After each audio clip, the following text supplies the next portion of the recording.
Magandang umaga, ngayon po ay araw ng Lunes, October 7, 2024. Update po muli sa lagay ng panahon. Ayon sa Pag-asa, isang low pressure area ang minomonitor ngayon sa loob at labas ng Philippine Area of Responsibility.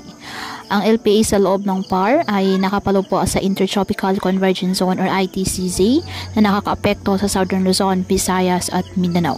Ayon sa pinapakita ng mga models, may posibilidad itong lumakas bilang bagyo, kaya patuloy natin na i-monitor.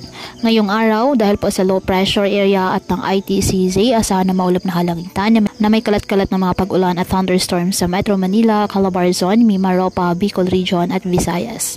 Ang Ilocos Region, Cordillera Administrative Region, Cagayan Valley at Central Luzon, bagyang maulap hanggang sa maulap na halangitan with isolated rain showers or thunderstorms dulot ng easterlies.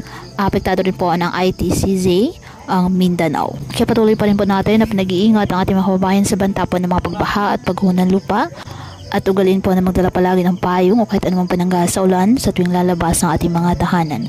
At yan po muna ang update sa lagay ng panahon ngayong araw. Muli patuloy po tayo na mag-ingat at palaging tandaan, God loves you. Stay safe and God bless.